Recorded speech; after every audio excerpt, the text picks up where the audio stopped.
Bismillahirrahmanirrahim. Assalamualaikum warahmatullahi wabarakatuh. Saya Noral Asmat binti Daud, kumpulan 9 dari kelas A akan membentangkan tajuk bentuk-bentuk i'jaz dalam Al-Quran.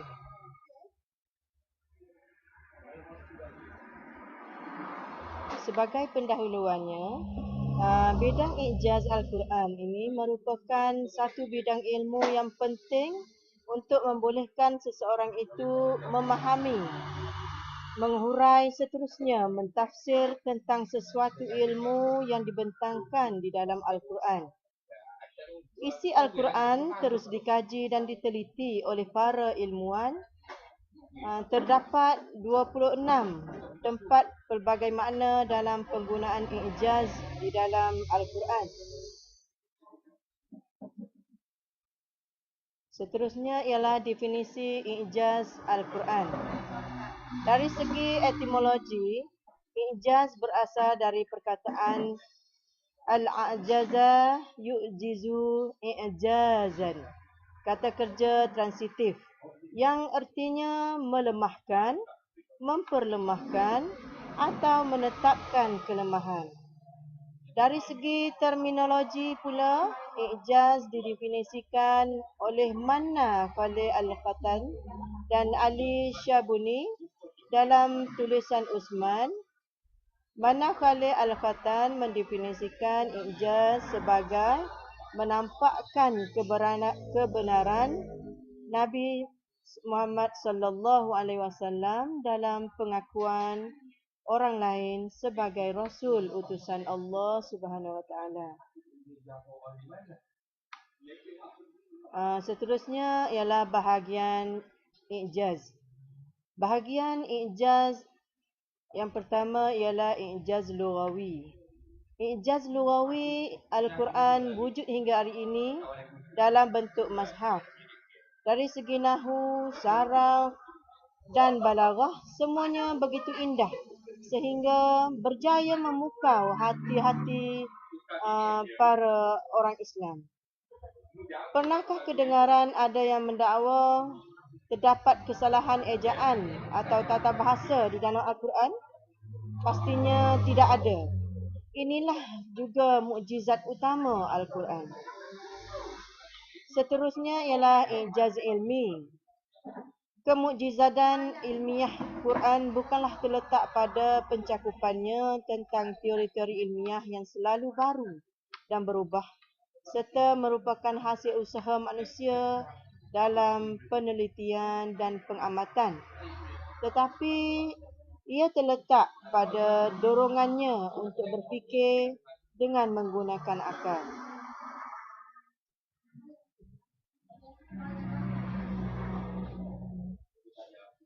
Seterusnya ialah i'jaz tasri'i. Manusia merupakan makhluk sosial yang saling memerlukan antara satu sama lain.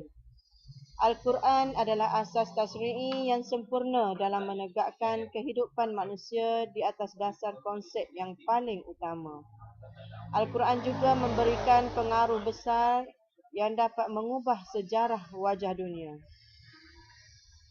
I'jaz yang akhir ialah i'jaz tarbawi. I'jaz tarbawi terbahagi kepada 3 bahagian, iaitu dari segi akidah, dari segi syariah dan juga dari segi akhlak. Ketiga-tiga bahagian ini saling berkait rapat di antara satu sama lain.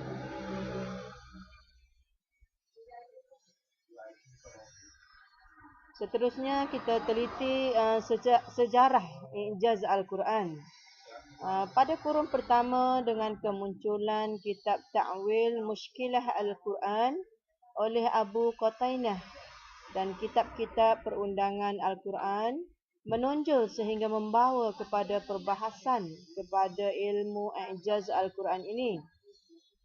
Kemudian muncul pula peranan-peranan yang dibawa melalui tulisan yang jelas seperti Risalah An-Nuqat fi I'jaz Al-Quran.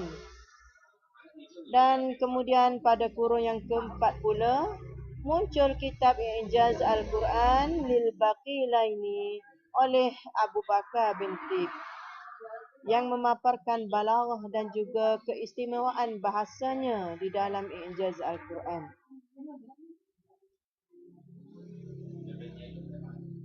Seterusnya kita pergi kepada faedah mempelajari I'jaz Al-Quran. Banyak faedah yang kita dapat dalam mempelajari I'jaz Al-Quran. Yang pertama ialah dapat membuktikan bahawa Nabi Muhammad sallallahu alaihi wasallam benar-benar seorang nabi dan rasul Allah.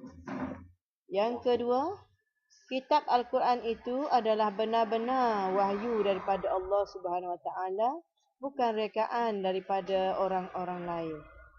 Yang ketiga, faedahnya juga ialah menunjukkan kelemahan mutu sastera dan balaghah manusia.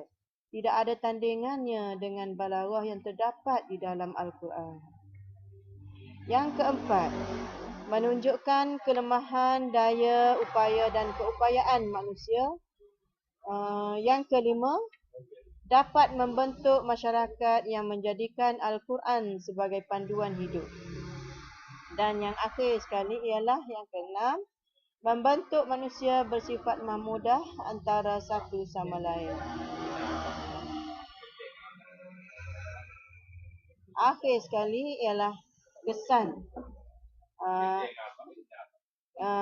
Yang pertama, dapat melembutkan hati dan jiwa manusia umat Islam yang keras dan bercelaru kerana ayat di dalam Al-Quran mampu memberi hidayah kepada manusia seperti mana pengislaman Sayyidina Umar alaihi salam.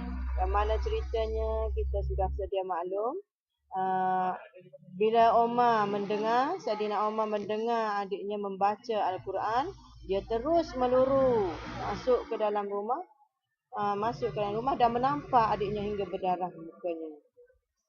Dan dipaksa adiknya itu supaya membaca Al-Quran itu sekali lagi. Sebaik saja dia mendengar Al-Quran, hatinya menjadi lembut.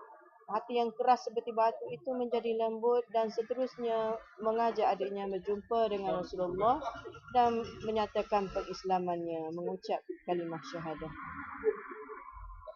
Yang seterusnya ialah bertambah keimanan terhadap Allah SWT dengan cahaya yang dipancarkan ke dalam hati manusia yang mendalami Al-Quran.